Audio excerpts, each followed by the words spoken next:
Hello and welcome to Mommy Dentist and Business Podcast. I'm your host, Dr. Yum. Welcome back, listeners. And again, I always start by saying thank you to everyone who listens because I'm very grateful for the community because without our listeners, we wouldn't be where we are today and we wouldn't be podcasting for 8 years without listeners. And really, this is all for you. And I just truly from the bottom of my heart want to say thank you. And I also want to thank our returning guest who is wonderful. And we have had many recordings together. And if you're a new listener, well, you're in for a treat. And I want to welcome and thank our returning guest and managing partner and senior advisor at Dentist Advisors, Matt Mulcock. Welcome back. Dr. Young, thanks so much for having me. I think this might be our third episode together. I think. Yeah, I've lost count. I know.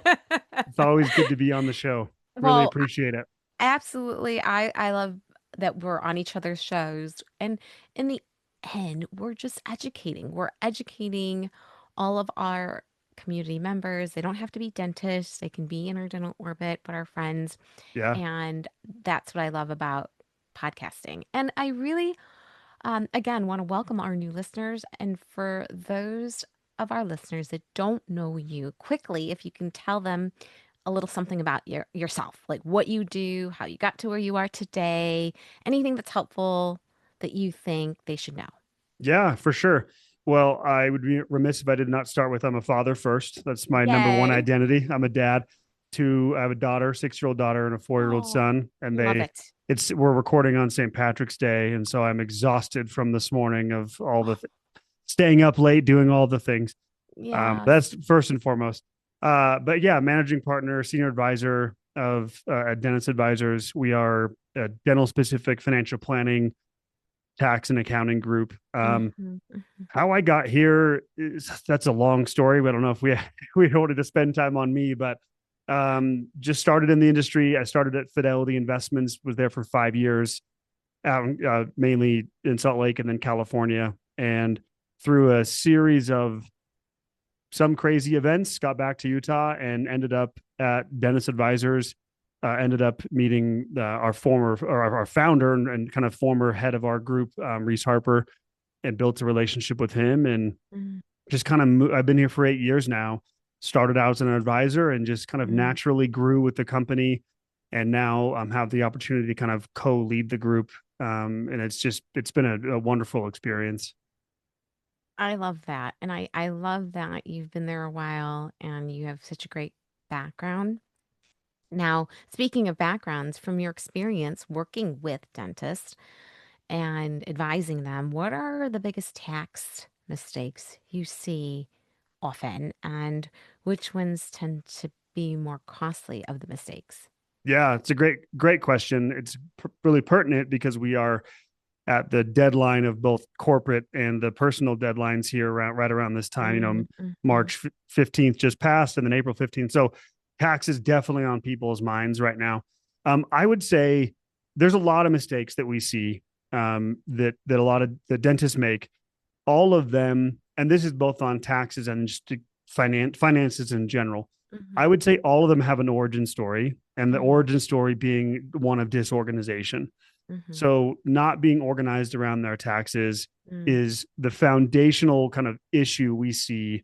Sure. And what that comes down to in a lot of cases is having the right team in place, having Right. a proactive person in Yeah. their life, Yeah. and understanding the difference between a tax filer and someone who's actually going to help you plan and strategize your taxes. So disorganization is a big one. I would say kind of secondarily to that, Mm-hmm. maybe this will resonate with you, Grace, of what you see out there, but chasing shiny objects when it comes to taxes is a big one. And that can be really costly.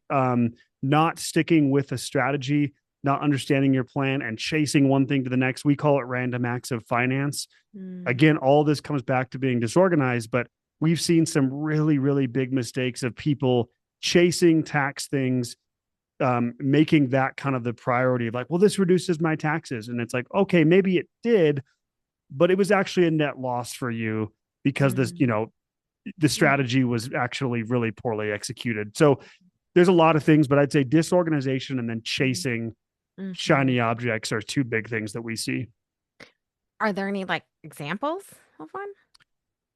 Of chasing tax. Yeah, absolutely. There's Yeah. several. So um it always comes back to when people make investment decisions based on uh it's quote unquote saving them on taxes. So but let me start even smaller than that, Okay. where we see actually this happens quite frequently, Uh-huh. where we hear that dentists buy equipment that they don't need to get Mm-hmm. a deduction, Mm-hmm. and they think they're saving money. That would fall into the category of chasing tax deductions. Mm-hmm. And what I think a lot of dentists fail to think about is Mm-hmm. anytime you take a deduction outside of Mm-hmm. some caveats, outside of some Mm-hmm. exceptions, Mm-hmm. anytime you get a deduction, it Mm-hmm. is a net loss to your present self. Always, Mm-hmm. every single time. So, for example, equipment, if you spend $100,000 on a piece of equipment, you get a deduction, let's say a 37 cents on the dollar deduction. Mm-hmm. Well, you still spent and are net negative the $63,000. So if you don't Of need that course. actual piece of equipment, that's a net negative to your present self. So Mm-hmm. that's a small example. I shouldn't say small. I used $100,000, Mm-hmm. but it is something that we see dentists do all the time. Like, Mm-hmm. oh, it's a write off. It's a deduction. It's like, Yeah, but you still yes, spent that you money. still spent that money. And so it seems intuitive in other areas of our life, Sure. but for whatever reason, when it comes to tax, I shouldn't say for whatever reason. I understand it. We don't want Mm-hmm. to pay taxes, especially dentists, especially Mm-hmm. your group, super high achieving, successful dentists. It gets to a place where taxes become a pretty significant burden. And so we Mm-hmm. understand it, but we want to be thoughtful about what's the trade off that we're making here. Same Right. thing we see with investments, people chasing really, really bad investments that don't fit their overall plan, whether that be oil and gas or chasing different investment types over here or there, private investments, thinking they're going to save taxes. It often ends up costing them a lot more than it saves them. Okay. Well, those are good examples. And I think that we tend to forget the bigger picture, right? The bigger Always. picture is you're still spending the money. Yeah. Yeah. I mean, yes, if you need it and you have to get it, get it. And then the benefit is that there's that small tax deduction, but you have to look at the big picture. Is that tax deduction really moving the needle, or did you just spend a lot of money? Yeah. Yeah, exactly. Yeah. What we'd say is always remember that the lens. So if we're looking through the lens of pure financial optimization, right? Like put on my nerd CFP hat. If Mm-hmm. our goal, like our goal is never, the end goal is never to just purely save taxes. Sure. That's never the end goal in and of itself. That can be a secondary goal, but the overall goal, if we're looking through the lens of purely finances and financial planning, it is to increase after tax wealth. I'd say the ultimate goal is to live a good life and a Yeah. purposeful life and one of meaning and have your money kind of serve Mm-hmm. that. But just through the lens of after or of finances, it's Mm-hmm. to grow your after tax wealth. So Sure. so that might mean sometimes paying more taxes here. That depends on the situation. But I think sometimes dentists lose that and they're getting really lost in uh, how do I save the most in this for this deduction this year, not thinking about, to your point, great point, of the bigger picture. And CPAs don't help this all the time because CPAs are so nervous about their client hating them from year to year. They're kind of living year to year of just how do I save you as much taxes this year, not thinking about next year, 5 years, Mm-hmm. 10 years, and beyond. That becomes a problem too. So many, um, well, here we are talking about mistakes, right? Like errors that dentists can potentially make with either single or with their spouse, and as it relates to their hard earned money. And when we talk about working with experts, a lot of dentists will use experts or have advisors that are not dental focused. And therefore, the question then becomes, does it really matter? So, for example, right now, I lead a small little group of new practice owners. Uh, some of them are younger, as in they've just graduated dental school, maybe not too long ago, like 5 years and started. Some have been in dentistry 10, 12 years and they decided just to finally own because the time is right for them. And many of them say, well, I'm just using my husband who's not in dentistry, our CPA. Or they might say, I found an accountant at my church and or my place of worship, and this is who I'm going to use. Yeah. But does it matter really to focus and use a financial expert that really understands dentistry? Like, what do dentist focused professionals see that others miss? Because I'm going to raise my hand when I Yeah. first started out, when I was an associate, not an owner, you know, my first accountant was someone that went to my church. Yeah. But he was not dental focused, but I was also not a business owner. So I felt that my taxes were pretty straightforward. So I guess the question is twofold. What does it matter if you use a dentist focused person, whether you're an associate or a business owner? And does it matter? And if it does matter, at which point does it matter? Yeah. Such good questions. And I'm so glad you gave that context there, because I think where I would look at this is first taking a step back and defining what are the jobs to be done here? What am I actually looking to get done when it comes to hiring a professional at all? And I love the example you gave of saying when you were an associate, you used just a generalist CPA. I actually think that's okay, because the jobs to be done when you're an associate, I would assume at that point you were W-2. At one office I was, and the other I was a contractor, so Okay, 1099. got it. Yeah. So maybe there's a little bit more complexity there if you're a 1099, still relatively straightforward when you're an associate. And so the jobs to be done for an associate when it comes to tax work, in most cases, is going to be filing your taxes. Especially Right. if you're a W-2 associate, which that's becoming more and more prevalent because 1099 is becoming more scrutinized. So the job to be done there, like, you probably don't need for that specific job a dental specific CPA or advisor Right. in that case. However, we talk to uh, young doctors all the time, associate that's an associate now, but is starting to look out ahead about planning to purchase a practice. Well, Hmm. in that case, I would say unequivocally at that point, you're going to want someone dental specific on your team, whether that be an advisor, CPA, or both, because all the work you're putting into that relationship, building that relationship, them understanding you, what you're looking for, that becomes really, really invaluable information when it comes to the transaction itself. Right. I would say once you're a practice owner, I think there's immense value in working with people who are dental specific. There's a lot of different things, and I can give some specific examples, but I would say generally speaking, the speed to resolution on your problems increases dramatically. And Hmm. that is from the collective knowledge you have access to of who they're working with. So Right. I used to work at Fidelity Investments. I was there for 5 years. I worked with everyone from plumbers to dentists to trucker, anyone you can, attorneys.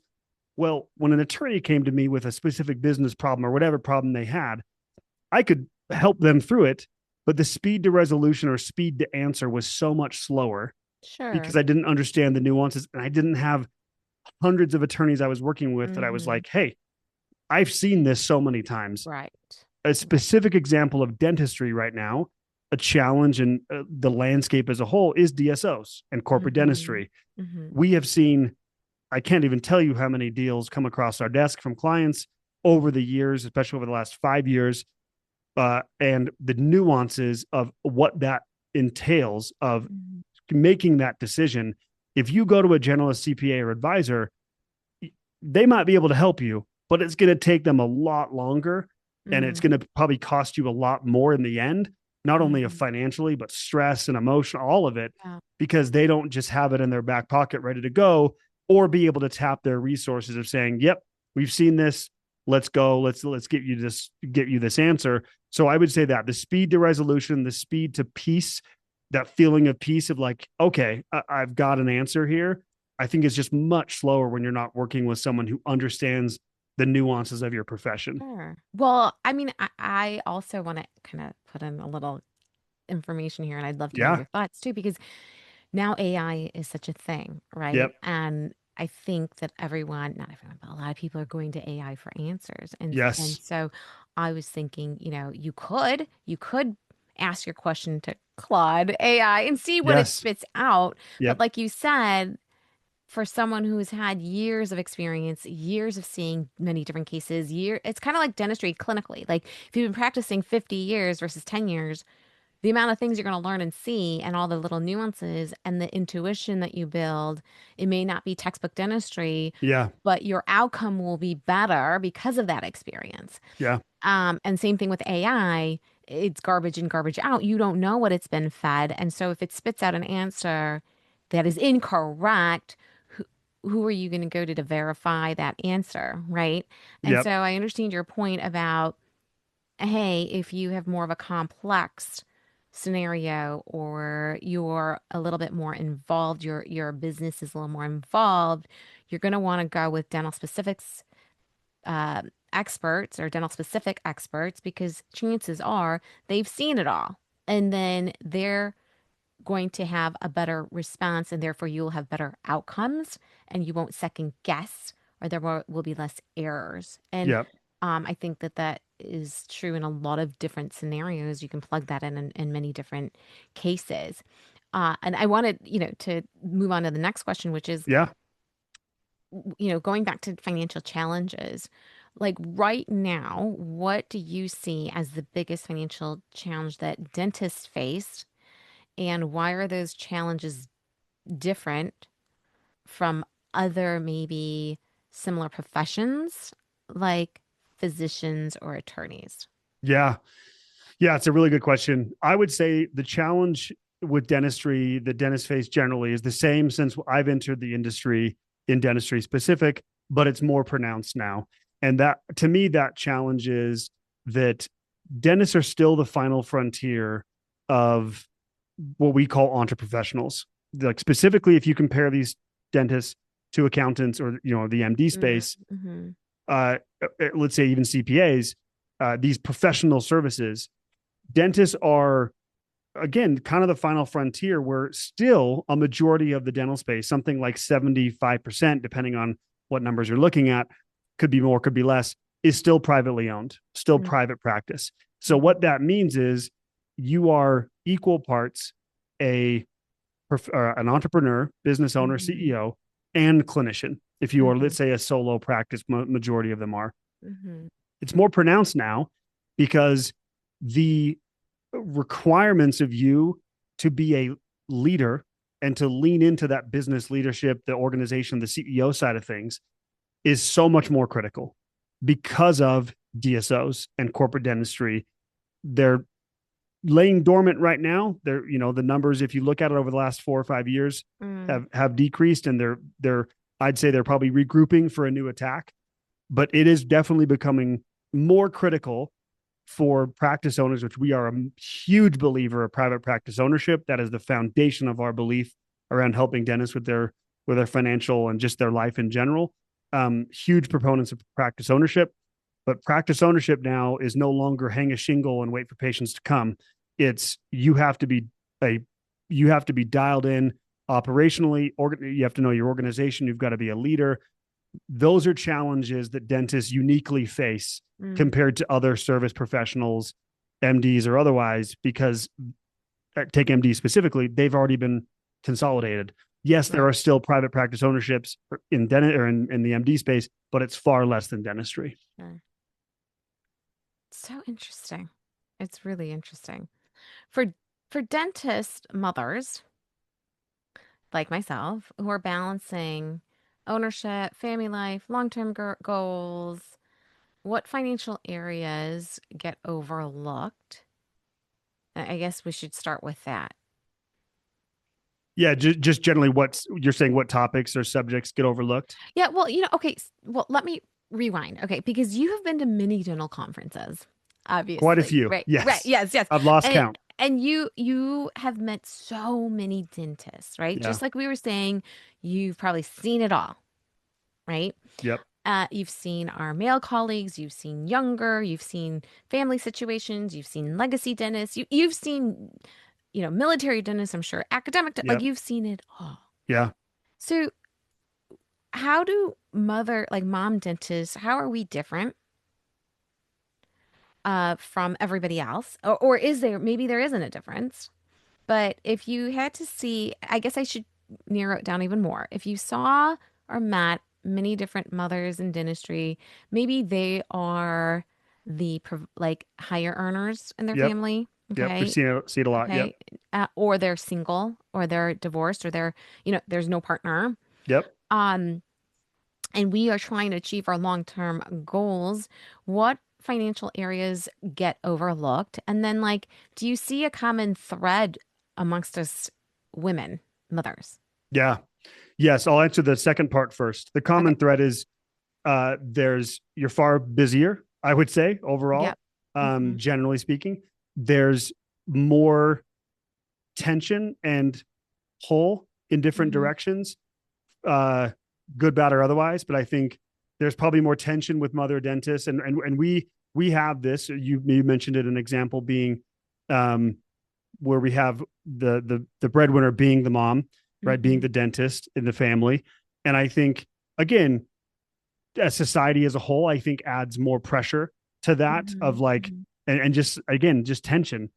But fundamentally, I think there's just more pull. They want to be a mom, they want to be there. So this idea of balance, I think, is much more difficult generally speaking for female dentists who are moms. I think that in Sure. and of itself is tough.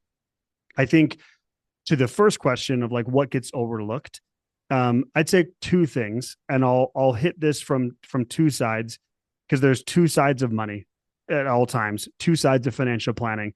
There's what I'd call the physics side, the hard science, the spreadsheet, and then there's the philosophy side that what I'll Mm-hmm. say is like the what more people might call like the soft stuff.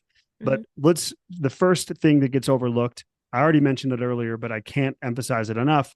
On the physics side, the quantitative side, it is getting organized. It's Mm-hmm. actually understanding where your money's coming from, where it's going, building a balance sheet, understanding cash flow, ensure like getting organized is really, really critical.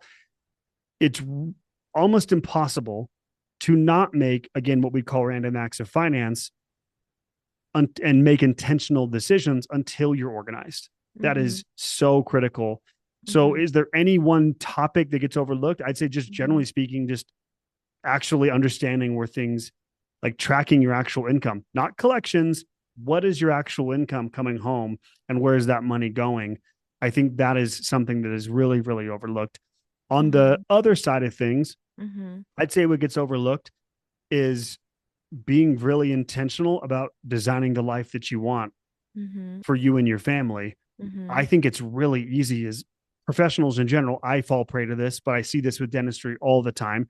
Sure. You just wake up one day and you're like, I'm 10 years into this and I haven't taken time to step back and actually do the work of like, is this what I even want out of my business? Is this Mm. the type of practice I want? Am I doing the procedures I want to actually do? Yeah. Am I Yeah. working the days a week I want to work?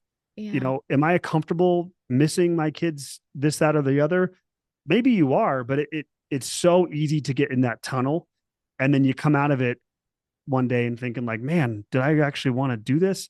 Mm. Intentional life design, I think it's really overlooked for everyone. I want to add to that because it just triggered a memory for me.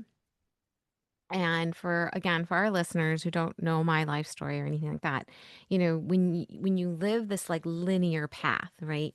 You're in college and you're studying all different things to figure out what your major is, what you want to do, right? And then you get to the next step, okay, figure it out. And then you get to like the part of the about I'm going to be a dentist. You get to dental school. And then when you're in dental school, you're like, well, maybe I want to be a specialist or maybe I don't, right? You figure that out. And then you go, I went the path of specializing, right? So then you do another 2 years of specializing. But in your mind at that age, right? Because we're talking from like young 20s, it's really your 20s, right? That you're trying to figure things out, right? And you're influenced by people around you. You're influenced by other maybe family members or you're influenced by other people that you want to emulate, right? So you have all these influences, right? And you're kind of checking off the list as you go and you're like, okay, I made this milestone. I made this milestone, right? And then you get to the point where you're like, I want to be a practice owner, right? You get to be the point of and in your mind, associated maybe 4 or 5 years and you're like, okay, I know what I don't want to do, right? And then you keep going because it's this linear path and you're checking off the list and you're like, Yeah. this is what I want. This is not what I want. Progress, progress, Progress, progress. right. Yeah. Yeah. But, and I'm going to ask you this because there's multiple questions in where I'm going. Okay. Yeah. Yeah. So this question that I have is like, when are you actually meeting these dentists that are going to be planning with you? Because I promise you right now, it's not in their 20s. Yeah. Yeah. And maybe it's in their 30s. But to be honest, like I didn't even think about it well until I started my own practice, right? I was in my 30s, because by the time you're done with school and specializing, you're probably around 30, right? Yeah. Yep. And then you work for a little bit and then you're like, you launch yourself and you become this business owner, right? And I'm going to tell you right now, I have met so many business owners and I've met so many that they had a plan and they reverse engineered and like they are well on their way. But Yeah. on the other hand, I've met some people that's like, well, I'm winging it. I knew I want to be a business owner, but I'm just winging it because that's all I know. All I know is Yeah. I want to own a business, but I have no idea what to do, right?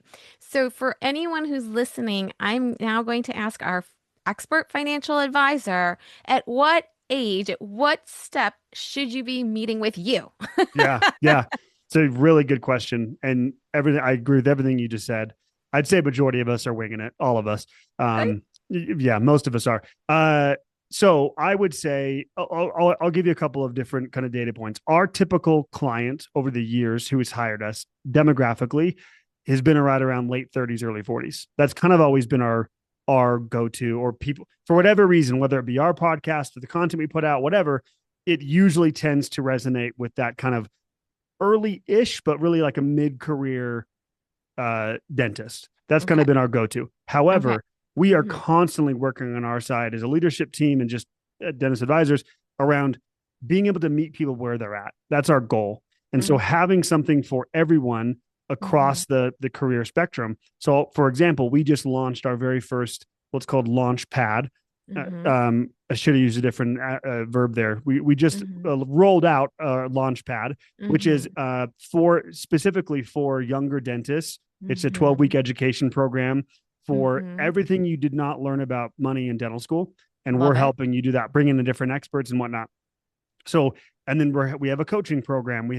So, so specifically, most people are reaching out over the years. The data would suggest late 30s, early 40s is kind of that main. That makes sense. Yeah. But we That are makes sense. getting younger in regards to Hmm. who's engaging us Hmm. because of the things that we're rolling out. But I would say Okay. late 30s, early 40s, if I had to give you that's really the go-to for most people. Okay. So we're gonna go one step above that. Yeah. Okay. Okay. So hear me out, listeners. I got to a point in my career, like I was a very I continue to be a very ambitious person, but when I launched my practice, I think I was like 31 or 2, 31 or 30, something like that. And then I wanted a second location, and then I wanted a third location. But before I got to the third, I had started Mommy Dentist, which acted like a third practice for me. And it was a third business essentially. And here's the thing. I got to a point where I woke up one day, I looked at my husband and I said, I don't know how I got here. Because it was just like a snowball effect. I just kept building. And some of you are builders, and some of you have this builder mindset. You just keep going and you just keep going. And then you hit a wall. And then you're like, what have I done? And I looked at my husband. I go, we are very blessed. I feel very fortunate to be where I am today. However, I said, I think I want to go back and only have one little office with 2 chairs and one hygienist and one assistant. Yeah. You know, I just woke up and I said, I don't know how I got here, but now Yeah. I just want to go backwards. Yeah. I just wanted to offload everything. Yeah. Right. And he laughs at me now, right? We laugh about that comment because one day you will wake up and one day you're going to say, 15 years of planning just went by. And then all of a sudden you want to change the plan and you want to pivot. Yeah. That is okay to do. But what do you do with clients like that? Yeah. They one day wake up and they're like, Matt, we've been working together for the past 5 years. And it comes to a screeching halt and they're like, I want out. Yeah. Yeah, it happens. We hear this. I shouldn't say a lot because our goal as planners, advisors, we talk to our clients a lot at Dentist Advisors. At least we try to be really proactive. So we try to, it's pretty rare that it would come out of nowhere. We tend to see the signs, but usually if we hear that, our job and our what we try to do is get deeper into where that's coming from. Mm-hmm. Something is obvious or something as simple as it was just a hard day. Like Mm-hmm. it could be that. But so I'll give you an example. We have a client who similar to you in the sense of really, really successful, same exact thing, multi locations, just pusher, really, really successful, really ambitious, really driven, and came to us. Not, it wasn't my client, someone on our team. This person had formerly been a barber Mm-hmm. and before dental school. And he says to our advisor, I think I just want to be a barber again, or I miss being a barber. Life was just so simple Mm-hmm. then. Mm-hmm. So Right. it was more simple. Yeah. And I think part of it is we have this illusion that like when we don't have it, we think money's going to be the answer, which is Mm-hmm. totally normal. Yeah. But then we realize you have it. And then you're like, wait a second, I still have some problems that aren't going away. And we think the answer is going backwards. Maybe it is. But what we try to dig in deeper is where is this coming from? What is actually leading you to want to? Because what that comes down is I want to simplify my life. Yeah. It's like, okay, you don't actually want to be a barber. Maybe you do. Maybe you do want to go back to two chairs. Maybe that is the answer for sure. But there's going to be layers between where you are now and that answer that Yeah. we have to start peeling it. We're kind of digging into. Yeah. And we've seen this so many times. I just talked to a client earlier today. Same thing, super successful. We finally got to a point. The answer for him was, I just need to go down to 3 days a week instead of four. And we just You're talked right. today, and he was like, Yeah. it has changed my life. That was it. Absolutely. That simple change. So we think it's one thing, maybe it is, but it's really just that's how it's coming out. And we got to press on that and think, what's underneath this? And what are some Right. minor tweaks to get you that same feeling as opposed to selling everything and riding off into the sunset? You are playing two roles. Not only are you doing the financial wealth planning and advising, but you're also the therapist. I've been accused of that at times, and I'm like, I am not trained in this area, so please I don't, love it. yeah, please don't I like love it. hold me to those standards because I am not trained therapist at all. But I think there is some things that definitely fall into that category for sure. No, it's true. And I think the level of stress and the level of the fast pacedness sometimes gets to you because you don't take a minute to step back and evaluate. And Yeah, which I want to kind of circle back to what you said earlier about being organized. yeah, And I think sometimes when you're not, you think you're organized, but you're not organized. And then you get to this point because yes, you don't check in with yourself, yep, right? Like you don't 100%. check in with how you're feeling. And I want to say, especially to our male listeners, that it is okay to emotionally check in with yourself, You right? should be. You should be. And Yeah, whatever that looks like, whether it's with your spouse or your group of friends or whatever, we all need to take a breath and take a minute to check in. Are you okay? Because sometimes you're not, and that is okay to not be okay. yep, But we need to figure out what can we do to help you get over that feeling of not being okay instead of being so overwhelmed that you break down, whether it's physically, mentally, however it manifests, right? Because I think you see it. It can come in the form of burnout. It can come in the form of being ill. It can come in so many different forms. I do think it's, we get so wound up around our careers and around money, especially. And, please take a moment to like do a mental check, a spiritual, emotional check, and make sure that you're balanced wherever you are, yeah, imbalanced. yeah, yeah. I think that's a great point. And I think sometimes people's, depending on your personality, will check out or they'll say, oh, that's too woo woo when you start going down that road. It doesn't Mm, have to be that deep though, right? You right. can keep it surface level, but the idea is, yeah, you said male listeners, we tend to be the most resistant to this stuff. But yeah, thinking about it doesn't have to be, again, go sit in the therapist's office, but Right. we talk to our clients all the time about the why behind your decisions, the purpose, design. Are you living the life that you've intentionally designed, or do you feel like you're living someone else's life that you just copied? Like Mm, these kinds of conversations need to be had, mm, and just like you said, checking in regularly. And you said spouse or partner, please, yes, these are conversations that you have to be having with your spouse or partner regularly. And it's not really about money most of the time. Money is mm, simply a mirror of your right. insecurities, your values, your Right. childhood, your stories. Right. Money's how it's manifested or how it's displayed. Most of these conversations around money have nothing to do with money. And Right. so having those check-ins on a regular basis is so critical. And I can't even tell you how many times that we've had a conversation with a couple, and this is one of the best parts of our job, is we have these conversations and one or the other will stop and say, they'll turn to their spouse or Mm, partner and be like, I didn't know you felt that way, or I've never mm, heard that story before from mhm, your mhm, childhood. And mhm. it's because we've kind of forced, if you will, an Yes. environment of feeling safe and comfortable and being like, all right, I'm going to open up about like, this is why this means so much to me. It's so critical because it's, again, has nothing to do with money. It's just that that's how money, that's how it's displayed, is in It's our how money it's yeah. decisions. Yeah, it is like you said, a reflection.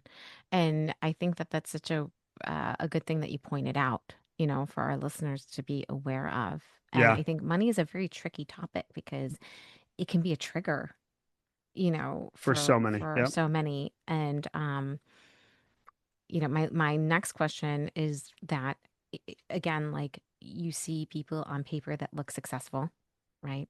Whatever that definition is about. Well, success for every person is different, right? How they sure. define it, right? And Yeah, but on paper, they have an idea that they have to hit some kind of mark or a level to be successful, but they feel anxious, right? Like they look successful on the outside, but they might feel anxious about money. Do you find anything that's like missing from their financial portfolio? yeah. I'd say the simplest answer, I'd say on paper, if we're just looking on paper on the balance sheet, it usually will be a lack of liquidity. Is Mm-hmm. it, like generally speaking, if they're Okay. stressed about something, Mm-hmm. dentists always think it's their debt load. It's almost never their debt load. Um, Almost, I would say debt stresses dentists out for sure, and it should. I get it. Dentists come out of school, they buy a practice, they've got multiple seven figures of debt. We totally get that. But where dentists will look at and say, I'm stressed out because of my debt, we'll look at their balance sheet and we'll say, actually, it's because you have no liquidity. And if we Mm-hmm. up your liquidity, all of a sudden that debt starts to feel less stressful. We have Mm-hmm. tested this time and time and time and time again, that your Mm-hmm. stress loads that are driven by the balance sheet are Mm-hmm. almost always correlated with lack of liquidity, not because Mm-hmm. of your debt load. So that would be the big thing. But it, just to reiterate what we talked about before, Yeah. Yeah. it goes deeper than that when it comes Sure. to actual successful dentists that are mid late career. We see this a ton.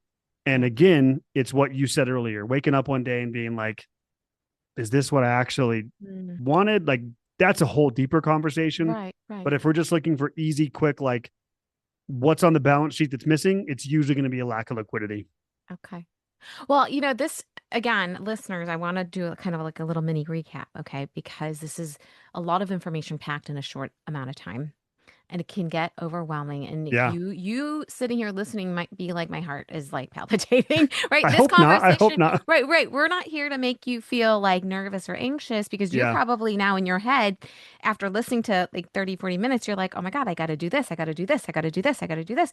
And so I want to calm everyone down for a minute, okay?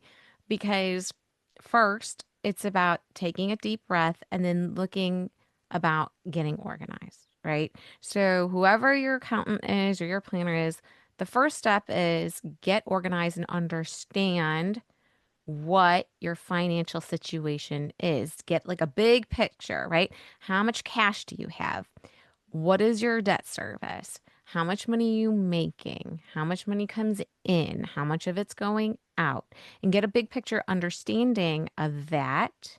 And then have a discussion with your financial planner of like, let's build a roadmap. so Yep. that we all feel calm, right? And that we have little baby steps. And someone like Matt can help you build a roadmap, get you organized, and say, hey, what are your goals? Let's just set, like, if it's overwhelming, let's just make one goal. Yeah. And if you are not overwhelmed, maybe let's make three goals. But let's build a roadmap to get organized so we know where we're going and then take steps to accomplishing those goals and say, I want to accomplish this goal in 3 months, or I want to accomplish this goal in 6 months, and have a realistic painting of your situation. Because Matt, about a couple months ago, I got a message from one of my dear friends. Um, and she and her spouse are both dentists. They work in different places. One is an owner. She also helps. She doesn't work with him, but she helps with the management. But she Uh-huh. also works somewhere else. And she's like, "Look, we are looking through our finances, and it's like we don't know where the money's going. Like we go on vacation, we come back, and like our account is like and she's like, and we've ruled out embezzlement." But to me, that first question signaled, okay, you're not organized. Yeah. Like you don't see the big picture. And she's like, so this year we decided not to go on vacation. And I'm like, but that's not the way you handle this. You should be able to go on vacation Yeah. and plan and do that. Like, what would you recommend to this person?